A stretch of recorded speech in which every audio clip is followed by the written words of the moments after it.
7 past the hour.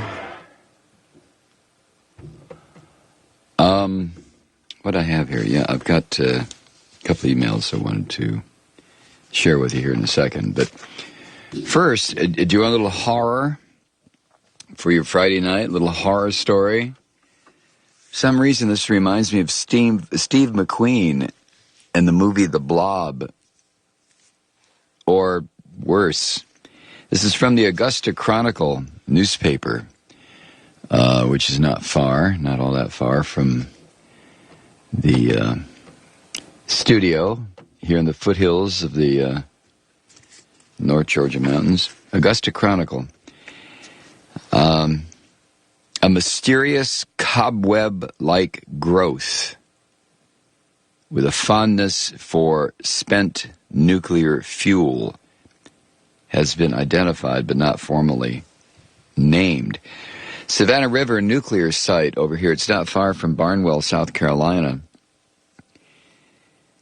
I spent some time on a prison bus over there for protesting the Savannah River or the Barnwell nuclear storage site way back in the late 70s.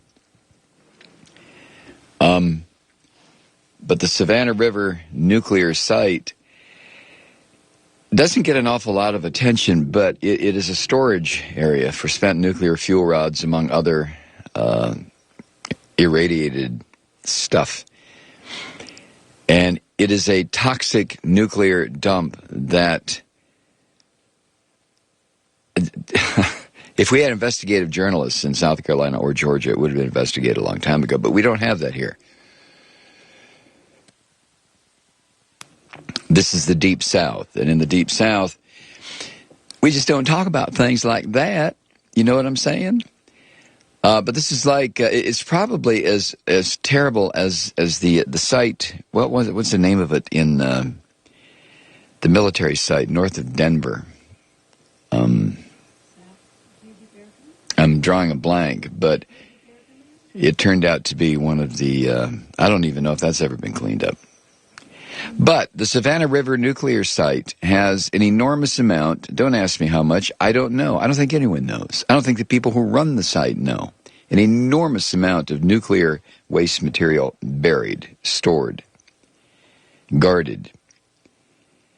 And now this. A senior technical advisor at the Savannah River National Laboratory. Doesn't that sound? It sounds very scientific. And it's a dump. Anyway, a technical advisor there said, quote, "We did a genetic analysis and found a diverse population of mostly bacteria." You know, this cobweb-like white stringy material. It was first observed some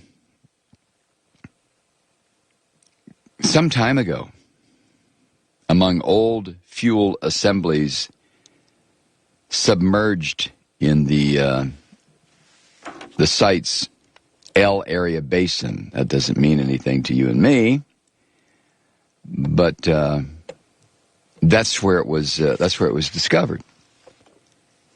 Stuff. Now this appears in yesterday's Augusta Chronicle, and this stuff was discovered a few months ago, and it was deemed harmless. But its ability to thrive and spread in such an unusual environment has prompted a more detailed analysis.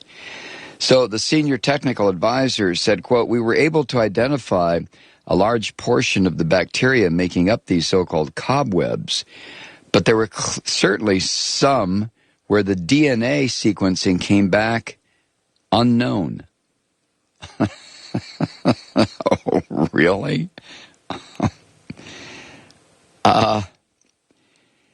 Now, bacterial colonies have been discovered in a few nuclear environments, according to the Augusta Chronicle, including a Canadian reactor and at 3 Mile Island in Pennsylvania, where a growth developed in the site's spent fuel basin after this disaster in 1979.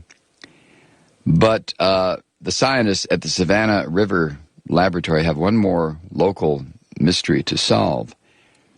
The technician said, quote, "Right now we are trying to figure out what these bacteria are using for food. In other words, what is their carbon source?" Oh, yeah?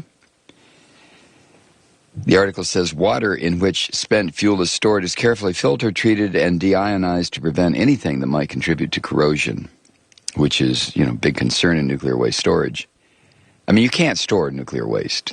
You can only temporarily store it. Eventually, well, whatever. The scientist says if the food source of this thing can be identified and eliminated, the bacteria and the cobwebs, so-called, they're not really cobwebs, but they look like that, might be more easily controlled. Now, as a postscript, they add, well, we didn't find any evidence of corrosion, so not to worry, not to worry.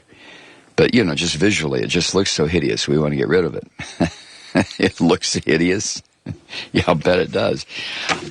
Can't figure out the carbon source. How about, I don't know, does air get into these spent fuel rod storage areas? Air?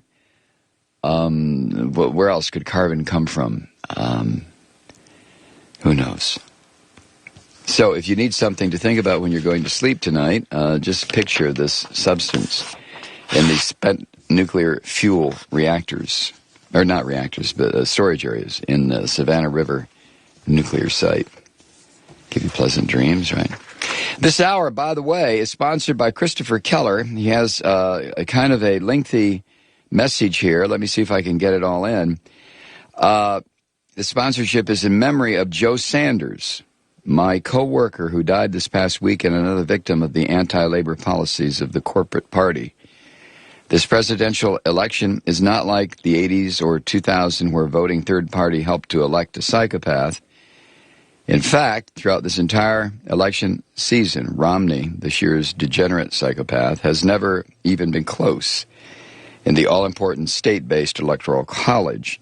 The media, though, using a combination of meaningless national polls, misinformation, disinformation, proposed Republican policies they know will never become law, and stories of all too real Republican dirty tricks, the media have done a masterful job both entertaining and scaring us. They have kept us on the edge of our seats, portraying this election as a horse race. Fortunately, they tell us, there is an easy way to decide this horse race. Not real information, but more media spending by the candidates, followed by us voting for one of the wings of the corporatist party. Don't believe any of this. Use your vote instead to send a message of hope for the future. Vote third party, like Dr. Jill Stein of the Green Party. If nothing else, you'll be sending Obama a message that he should move to the left, particularly on his pro-corporate policies, as well as throwing a small obstacle in the way of the headlong rush into fascism that both wings of the corporate party have set for us. Christopher Keller's message with his sponsorship. I would ask one thing. We don't like to edit what folks send in, but the whole idea of the sponsorship, folks, is to keep your message as succinct and as brief as possible. What we've suggested, think, tweet when you send us your message. And I'm not saying always just 144 characters in a tweet or something. Doesn't have to be that brief, but anyway, try to think about brevity being the soul of wit. This is from Christopher Keller, our sponsor this hour. Thanks.